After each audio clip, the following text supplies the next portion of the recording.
How are we all doing, everyone? I hope you're keeping well out there. Here we have a McMichael television set. This was donated to me very kindly by a chap called David, a lovely man. He ex-TV repairman. He had his own TV shop for many years, and he gave me this when I was over in the UK visiting the NVCF/Retrotech. And he says the line output transformer's gone now, which isn't good, but we're going to just have a look at it today. They've been meaning to get this on the bench for a very long time, and it's been sitting forlorn in the corner. So once I got the GEC off, I said I'd seize the opportunity while there was an empty space on the bench just to get it up and have a look at it and see what the crack is. This is a GEC as well. The only thing that's McMichael about it is the badge. So I'll bring the camera and have a look at the beautiful cabinet. It's in quite good condition. David was telling me he's not all that keen on this presentation. He has a couple of these dual standard GECs. He also has a fair old collection of dual standard colour sets as well. And he's big into his Torn 2000s. We send you best wishes, David, and thank you very much. I know you watch some of the videos here, so I hope you're keeping well. And I hope your pal Keith, another ex-TV man, is keeping well too. He's always travel together. People will know who you are. So yeah, looking at this set, look at the cabinet on it. She is swish, isn't she? Yeah. Some shine off that lacquer. That is proper. And we look at the knobs here on the front. She's all there. She's all there in the square. She's 23 inch. She's a little bit older than the last one I had on the bench. Implosion guard on the front. Pair of specs. If you ever have a scratch on one of these, by the way, I have found that Brasso works brilliantly. It takes a while, but Brasso brings them up excellent. Even the brass. I mean, these the bright work on these usually fades. You know, where the dampness gets in under the lacquer and they go black. But that's certainly not the case here. Bright work is in excellent condition. All the trim is there. It's gone a little bit scabby down here. A little bit. But nothing compared to the way they usually are. Quite nice.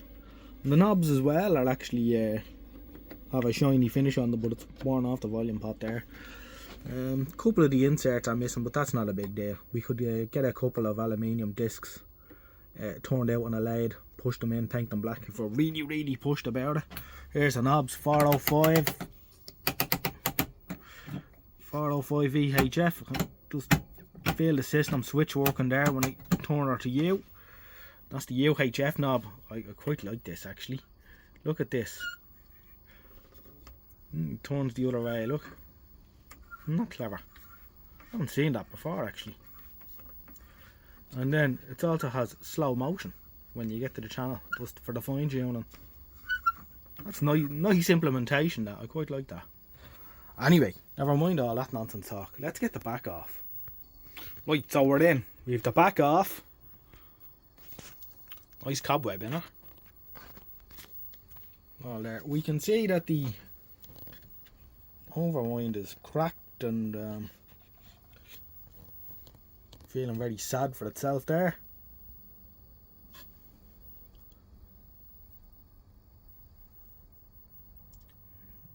Mullard PL504, we recognise that of course from being the icon on someone's channel. We're missing a valve here, but we won't worry about that. I think it's the sound output valve we're missing. We can see we have a UHF tuner and a VHF tuner, and the UHF tuner is valved, so we're going back a little bit here. I've heard mixed reports on valve UHF tuners. Generally I've heard that they've been rubbish, but one or two people have told me that they were okay. We can see we're fitted with an AW5991. We must have had one of those through here before at some stage. And we can see a couple of the electrolytics have been replaced.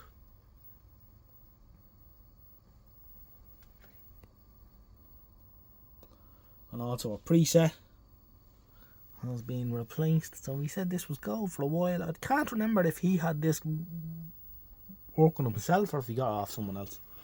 But had been working. And then she stopped. And that's obviously the overwind let go. And he wasn't too interested in it. So he was going to pass it on to the MVCF. And he asked me, was I interested in it? And I said, yeah, I'll have a squint at it. When I seen the condition of the cabinet, I couldn't refuse. And it also has a bigger speaker in it than the last one.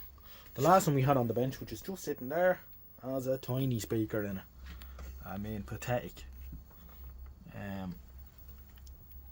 If we can find a date code on this thing somewhere, I wonder. And here's the lead, nicely wrapped up, tucked away inside.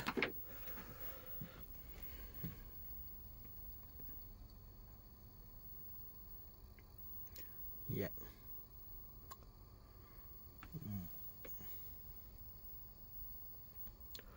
We can see that this one has something that the last one didn't have. These little bar magnets on the side.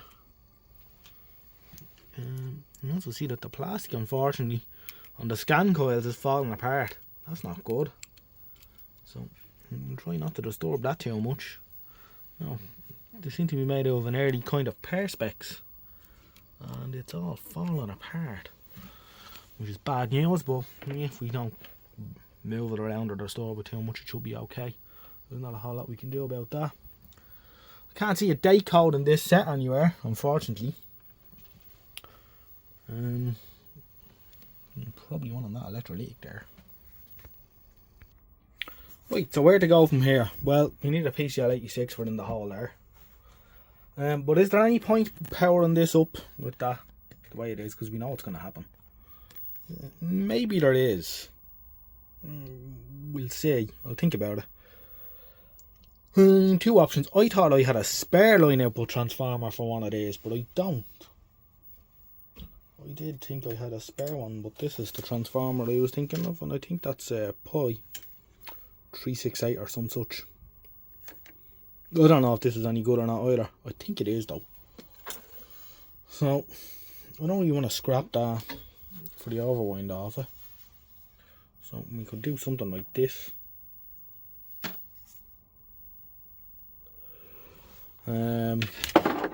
Power that off the pulses on the line output valve to get our HT. We'll think about it. Anyway, it was a quick look video and we had a quick look.